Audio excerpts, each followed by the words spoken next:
said recently that Enzo Maresca's football, that as a coach, he's like years ahead of other coaches. I was wondering if you could talk to us a little bit about that and just the details of that and what made you Yeah, I think the style of play says a lot in itself, and the way he teaches us every day has been amazing. It's been top. I've really enjoyed playing under him, and I know everyone in the changing room does too. And I think over time you'll see us get better and better because of him. Do you think there's been a little bit of criticism about the tempo, the style of play at times? Do you think that's unfair? In my opinion, yeah, because I'm always going to back the coach because I love the way he plays football. I love the ideas he has, and I think he's amazing. We'll go to Liam. Hi, Liam. There's a lot of responsibility on you on the pitch to play those progressive passes out of defence. How much do you think that leans into what you do best as a player? Do you feel like you're being maximised in that way? Yeah, definitely. I think the gaffer knows what sort of player I am, and he puts me in positions where I can shine. I think them passes come off naturally. When I got top players like, for example, Enzo, Cole, the ones that play in the pockets, that understand where the space is, and they make it easy for me to find them. So I think it's really down to them boys. And how has it been since Wesley got injured at the start of December? You had that really consistent partnership. Since then you've played with a lot of different defenders, sometimes slightly different combinations. How's that been for you? How have you had to change things? Yeah, it's fine. I think no matter what player's coming in, if it's for me or for someone else, they're all amazing players and we're all together to help each other. I think that's the best thing about this group of boys that we have. They're all pushing each other and we all want each other to do well. So no matter who comes in, they're all amazing and we all complement each other. Go to Dom. Hi, Levo. The quality of performances so far in this competition has been very good by Chelsea. That's partly because of the quality of opponents they've faced, and that means that there have been some really big wins, some big scorelines.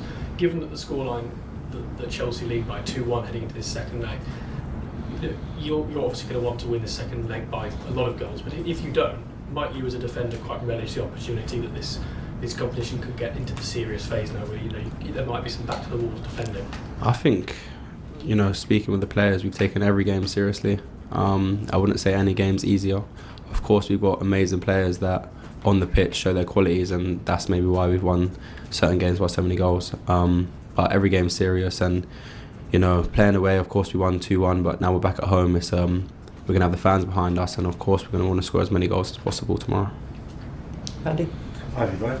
Just going back to what you were saying about the manager earlier, when you say words like amazing and somebody's great ideas, would you mind elaborating on that for us a little bit, and tell us also, if you don't mind, about him as a bloke, as your boss, as a human?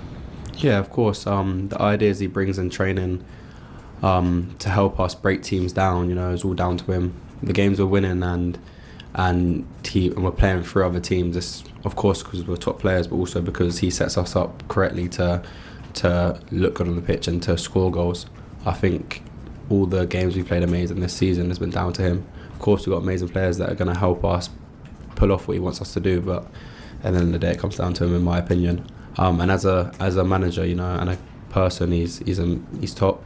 He pushes us every day. Obviously, he's serious at times, but he can also be a bit of a joker with us. And he's got a great balance, and you don't want to get on the wrong side of him.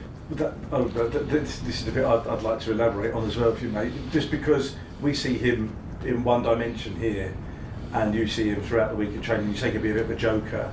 I mean, in what sense does he do that?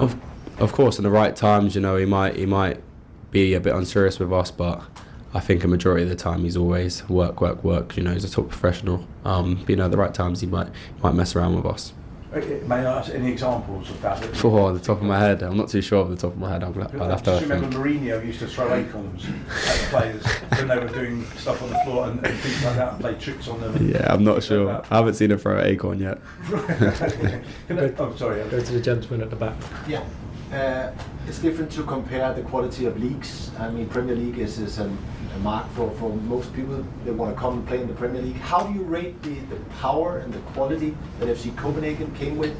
You played one half against them, compared to the opposition you face in the Premier League on a daily basis.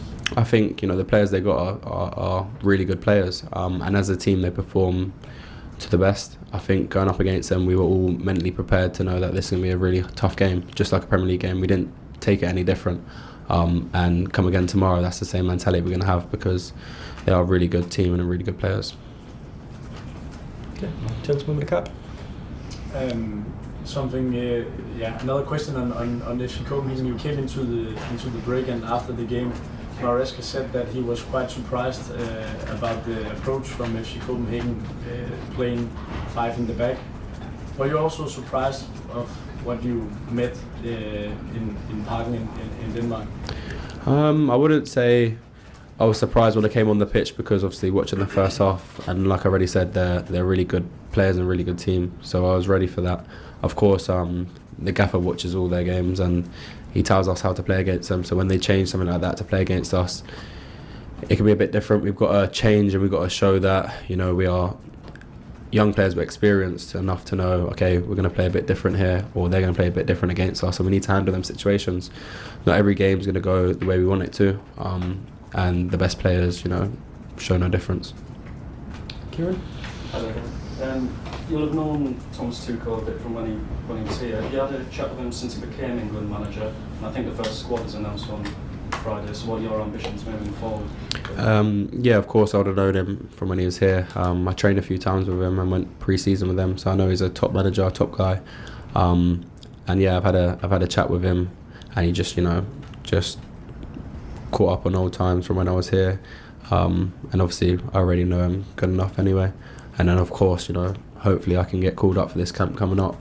To play for England is a dream come true for anyone, and to keep playing for them feels as good as the first time, I say that. So yeah, hopefully I can get called up on Friday and we go from there. Just as someone who played, I know maybe not played many games with, but spent pre-season with Thomas, you'll know him already. What kind of a manager are England getting? From what I see when I was here, you know, he's a really demanding manager. I think all the top ones are. They push their team and they want to get the best out of them. And you know, when he won the Champions League here, I think you see it, the high energy, and I think he's a great character to be around. Okay, we'll end it there.